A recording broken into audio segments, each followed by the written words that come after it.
Hey, welcome back to the Richie Mortgage Podcast, powered by the Velocity team at Click and Close Mortgage. And today I've got a real special guest, Mitch Willis with Ep13 Realty out of the great state of Florida.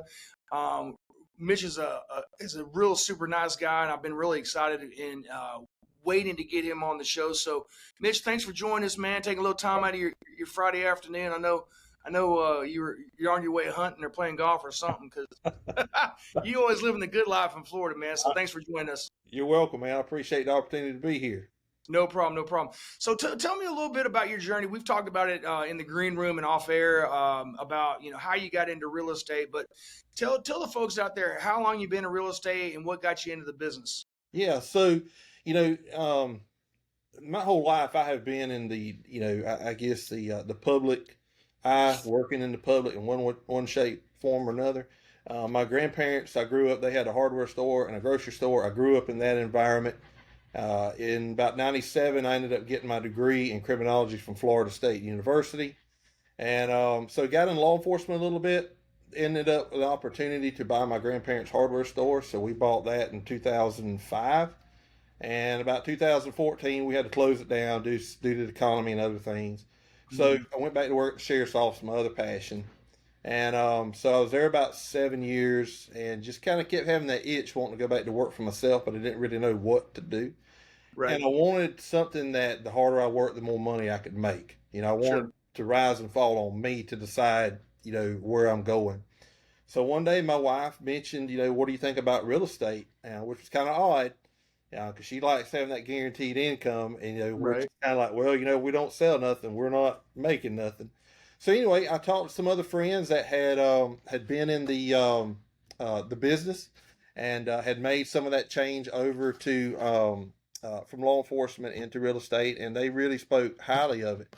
So anyway, I made the change and got my license and started out in 2021, and hasn't looked back. I mean, has really taken off. Yeah.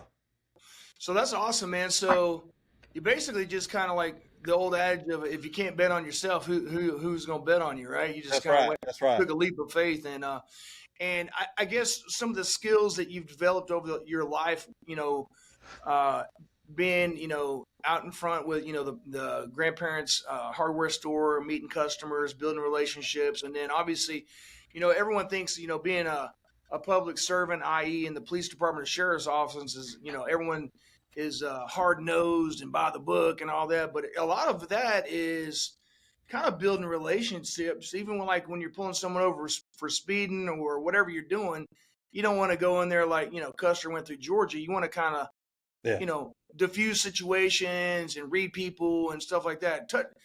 Tell me how some of your previous life experiences, how that plays a role in real estate and how it's helped you.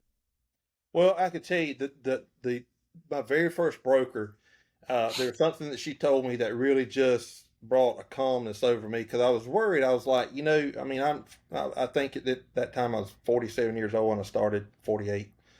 And I was like, what's going to happen? I said, I've never sold a home. What's going to happen? If somebody asked me, Mitch, how many homes you sold? Are they going to hold that against me? And she said, Mitch, first of all, hardly anybody's probably going to ask you that question. And she said, second of all, she said, you've been building your spear for 40 something years and you didn't even know it, right here in my small hometown of Liberty County. And that really hit me. I said, I have, because when I worked in the hardware store, I developed a lot of relationships. Why I was an investigator at the sheriff's office, made a lot of relationships, because it was all about helping people. Like I said, it's not hard nosed being that type of person. It was always, what can I do to help somebody? And so I made a lot of friendships through that. And so when my business took off, when I started in 2021, once people realized that I had made that change, man, my phone just started ringing off the hook. Wow. And, but yes, I could tell you, being, and I think teachers are good real estate agents because they know how to deal with problems. I think the other one is law enforcement, and it's because there's a lot of classes and things that we take, and we're training, how to deal with people, how to do, when you're trying to negotiate something out. But the main thing is how to deal with the public, how to treat people with respect. That's, to me, that's the key thing. Yeah, it goes back to the knowledge of people do business with people that they like, know, and trust. And obviously, you being in the same area for 47 years, people like you, and the hardware store, being working with the sheriff's department, just probably you being out in the public eye, people get to know you and like you, and then more importantly, since you work for the sheriff's department, they're like, man, we can trust this guy. He's a law abiding citizen. He's trying to help folks, and so one of the commonalities that I've run across in this podcast career that I've fallen into is the successful and the most successful agents, they do it because it's not because of the money. Yes, obviously the income's great, because if they couldn't pay their bills, they wouldn't do it. But they just like helping folks, and they don't want to see people taken advantage of, and they want to see people, hardworking people, get good answers. Share me, give us some perspective from your mindset of like when you're going to help somebody, what your thought process is on that. Yeah. So, and that's, helping people, that is a big thing. And that's always kind of been, that's how I was raised. When my mom, she was worked with the Department of Children and Families here, an Uh-huh. investigative unit, and in adoptions. And so I grew up my whole life with her helping other people. So that was what I was always taught. So, and I think that's what got my love for law enforcement as well. So when I got into this, I was kind of like, man, how am I going to help people? I just wasn't, yeah, we'll sell some homes, we'll make some money, but how am I actually going to help people? Well, after I got into it, I realized, man, this is like a calling. It's like a ministry almost, being able to Sure. help people. I had one little lady call me up one time, and she said, Mitch, she said, I got a small piece of property. My sister died, left it to me, my other sister, and my brother. That property wasn't worth $10,000, $15,000. She says, but we need to divide it up. My brother's got a mobile home on it, and I can't get anybody to help me. Nobody will help me. And I said, well, I'll be glad to. So I spent a lot of time and a lot of energy with her, meeting with the county, meeting with surveyors, just trying to figure out what we can do to help her out. And we sold it for like $10,000. So it's not the money, never. That's one thing. You get in this field, you start chasing the money, you're already losing. That's the way Right. I look at it. That's the way I teach my team. Don't chase the money. You treat people right, and the money will come. Because now, if I need an advocate, that lady will step up for me, in a heartbeat, because Absolutely. nobody else would help her, And then I come along, and I was like, yeah, here's an opportunity to help somebody. So I really incorporate that into myself, and teach that to my team. This is a way to help people, so we don't go chasing the money, you know. Right. So you talked about, you touched on your team. Tell the audience, like, your team, how you're building that, what your mindset is moving forward, and then more importantly, when they come aboard, what's the first thing that you're really trying to hammer home to them, that if you do this, this is going to be the best way to get going in the right direction. Yeah. So whenever I started the team, I think it was last year, and it was just going to be a team of me. I was like, you know what? Because I knew I was actually going to grow it at some point. I just didn't Right. know when. So I Right. started the Hudson Willis group, Mitch Willis, team of one. Very interesting story. There was a friend of ours that I sold her, or was in the process of selling their rental home, and so we talked about real estate, and you always get people say, well, how do you get your license? What do you do? And all this stuff. And they'll always say, yeah, I think I'll get mine. Then you never hear from them again. Well, we had that conversation with her like in May, and then she was a school teacher, and summer rolled around, and I think it was about end of July. She called me up one day. She said, hey, she says, I got my license. And I was like, okay, what license? She said, well, I got my real estate license. What do I do now? And I was like, well, okay. You kind of caught me off guard there. Right. so, so anyway, brought her on So, board. so, so you had no idea she was actually still working on her license? No, I had no idea she was even started her license. And Oh, wow. she Okay. told me later, she said, well, Mitch, I didn't tell anybody in case I didn't pass it. I didn't want anybody to know what I was doing. There you go. So anyway, so we got her started. I brought her on board, and just really started training her, just kind of like what we were talking about. Don't chase the money. Hmm. Use this as a way to help people. And the money will come. That guaranteed that will come. and just use it as a way to help people solve problems that they have, in regards to, selling their properties or whatever. So she started with me in July, about October. Now she was teaching school, Mm-hmm. and so probably during that time she's teaching, I would get calls at 10 o'clock at night. She said, "Hey, Mitch," she said, "listen, I hate to bother you, but I need to write an offer. How do I do this?" And but I didn't mind helping her because she was teaching during the day and she was Sure. in the evening time showing homes. She was hustling. She was hustling, so that was the only time she could write an offer at 10 o'clock at night. So we sat down and we did it. So finally, in about December of that year, her husband told us, "Listen, you got to figure this out. Either you're going to go full time real estate, and retire from teaching, or giving it up. Can't do both." So she retired in the last December, and she's been with me full time since January of this Oh, year, nice. and doing really, really well. We just brought on another young lady back in August, and she was with another company. Didn't really feel like she was getting the training or the mentorship, and so anyway, we talked. I felt like she'd be a really good fit, and so she's come on board, and I think probably within a month of being on board, she got her first listing, and she just closed on that one. And but it's mainly just teaching that, just being really helpful to people, putting yourself out there. They're not going to call you if they don't know what you're doing. You Sure. got to let them know that you're now in the real estate business. That you want to help them. And again, I keep preaching. We're not here chasing the money. The money, that's a byproduct. Right. You do everything else right, that will come. And Yes. So let's talk about that a little bit in greater detail.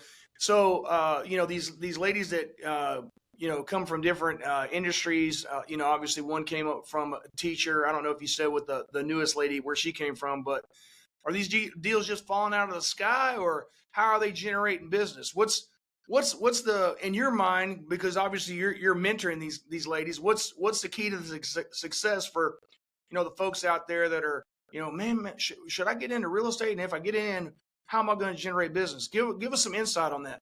yeah, so it's mainly, like I said, it's just there's no gimmick.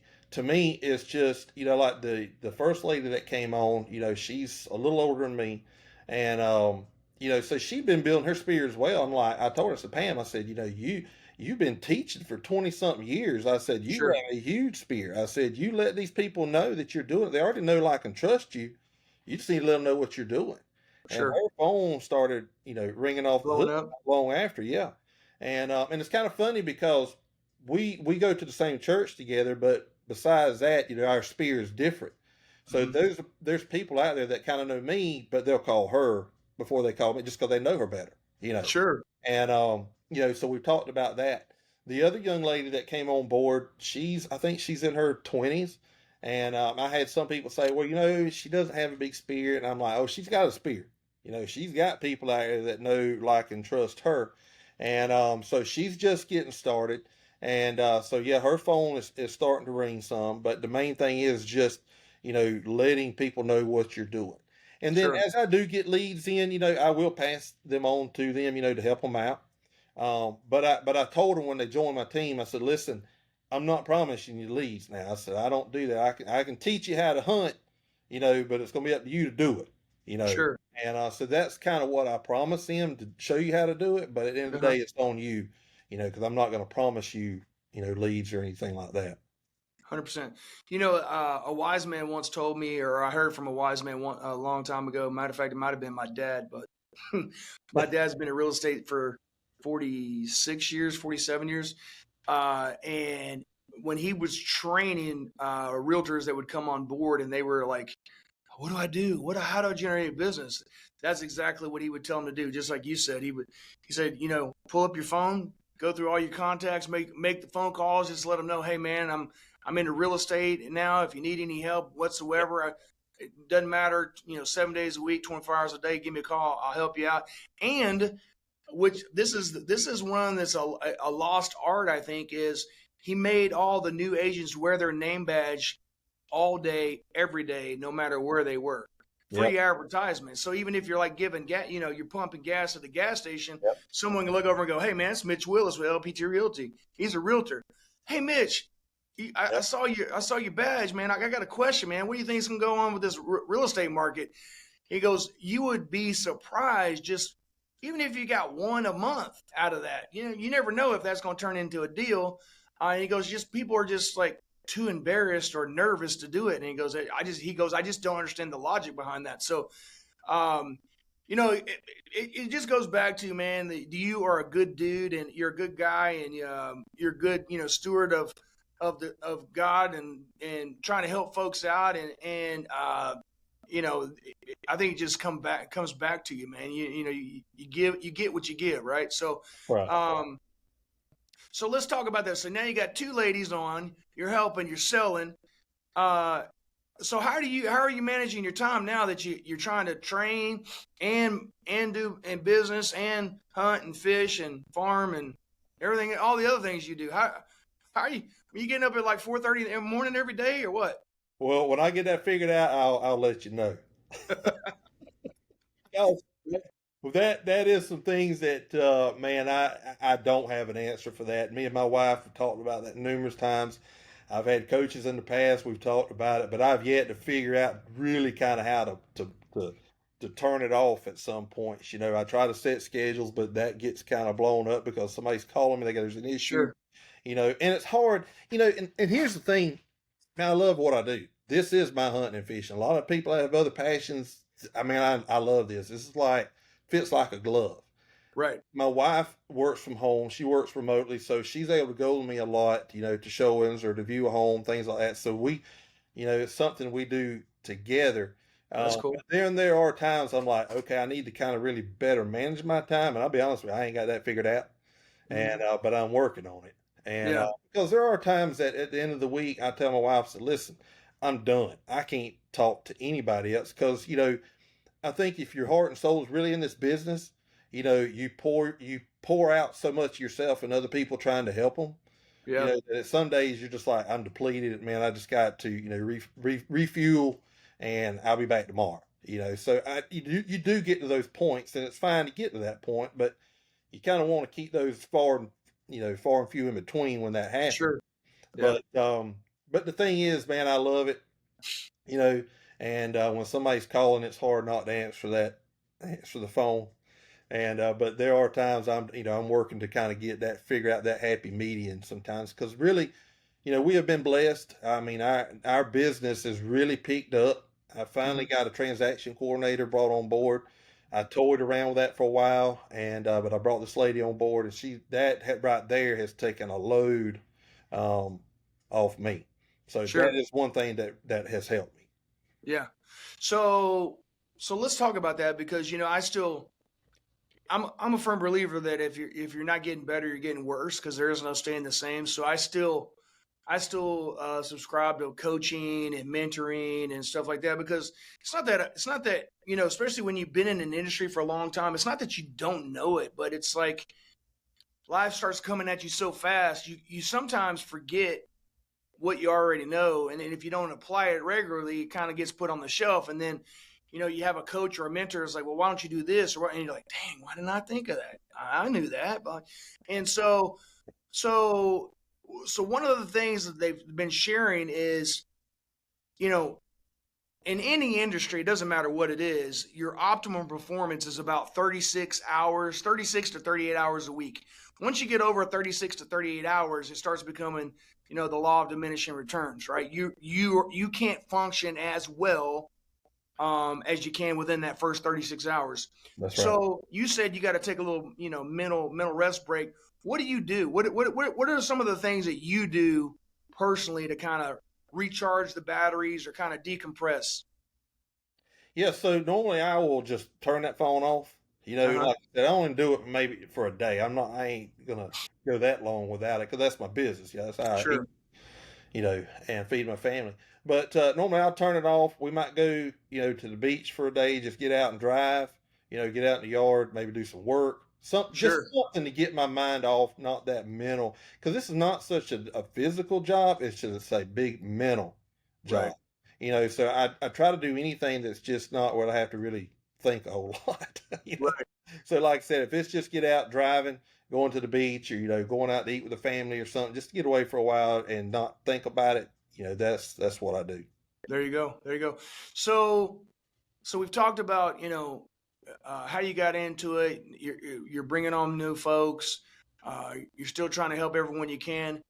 What's in the future for Mitch Willis and the Hudson Group? Like what ideally have you sat down with the wife and go, I'd really like to do this, and I'd like to try to do it by, XYZ period of time, or is it just kind of like whatever life throws at you, you're just kind of adjusting on the fly? Man, that is an excellent question, and I really don't have a spot on answer for that. Uh-huh. Because it's not, it's definitely Because not. like, hey man, because here's the deal: when everyone goes out there and they start hearing that, man, you're the greatest freaking real estate teacher on the planet, you're gonna start getting all these folks, man. You're gonna have to diversify or clone yourself. I'm telling you, I'm telling you, and that's what I'm seeing, and just trying to figure out, okay, how do I manage all this? Because I got another lady that's wanting to come on board, and I was talking to my wife, and that's one reason I got a transaction coordinator to help me. I was like, okay, I can't do everything. Much as I want to, there ain't enough for me to go around, Sure. So I'm really seeing that level. Especially since you've been on that diet, man. There's really less of you to go around. That's right. Here you. So, there's, you kind of hit that point to where, you read these a lot of other leadership books, but you hit that point to where, okay, for you to go any higher, you've got to put some other systems in place, because you can't go Correct. no higher. And that's kind of where I got. I mean, right now I'm doing about a little over 40 transactions a year, and I'm realizing that's kind of like, okay, for me to get more, I've got to give up some stuff, to either my team members or, maybe eventually get an assistant or something to kind of help out because I can only do so much. My problem is, and I think it's not just me, it's probably a lot of other agents too, is that control. I like being in control. I like knowing what's going on because, and that's one thing I really feel like I built this business on is just really that personable touch with people. I don't want this to be, well, here, sign here, put a sign in the ground and get it listed and be done. I want to know why you're selling. I want to know what makes you tick. I want to know who you are so I know how to really work with you. And what I've been seeing is the many transactions that I've been doing, I start kind of losing that. And I told, like I said, me and my wife talked about it. And I said, I can't lose that. That's how I function. That Mm-hmm. is really, I think, what's made this team. And I said, so we kind of got to start. I got to start getting used to giving up some stuff just so I can mainly, stay in touch with my customers and keep that hands-on, experience with them. Even though I might not be the one writing, I might be getting my transaction coordinator handling addendum or, sending out, inspections and all that. That's fine, but it frees me up to be able to still maintain that level, of one-on-one Personal touch service. with them. Yeah, yeah, because I don't want to lose that. I mean, that's what I felt like has really built this business. So that's like number one priority to me.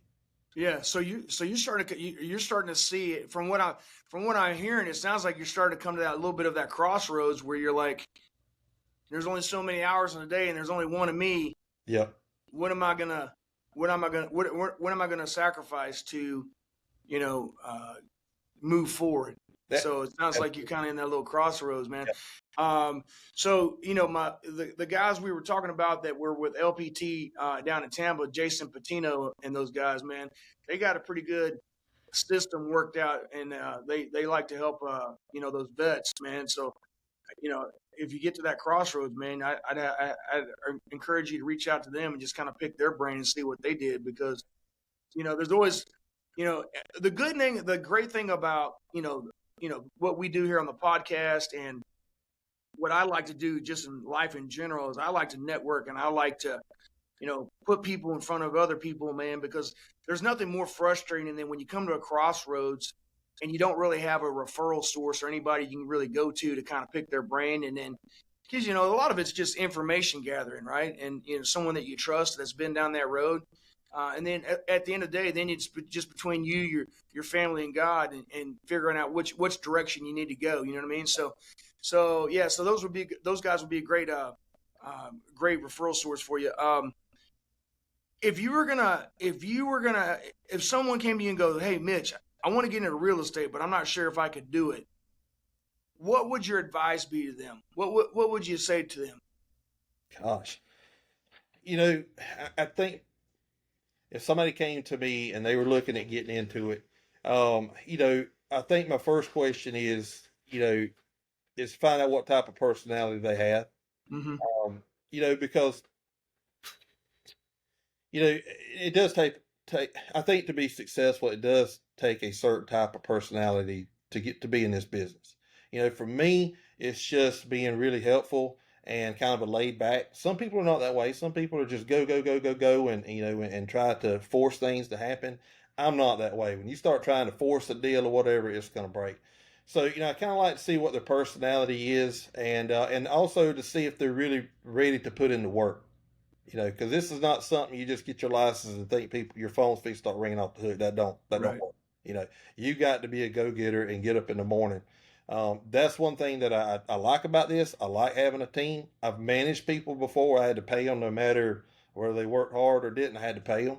But having a team, I'm like, hey guys, I'm not calling you every day to see if you've, made phone calls or if you've sent out letters or, if you've done this, this, and this. I'll show you how to do it. But if you don't eat or get paid, that's, That's on you. yeah. So, it's going to be questions around that, like what type of personality you have, you're really a people person, and then are you a go-getter? Are you willing to get up in the morning, and hit it and not stop until, till that evening time, until something gives, Yeah.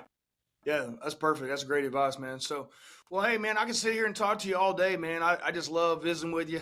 I love your accent, man. I just love listening to you talk, man. It's kind of Oh, cool. mesmerizing. So, is there something we should have talked about, or a question I should have asked you that I didn't ask you, or anything that you wanted to touch on before we let you go?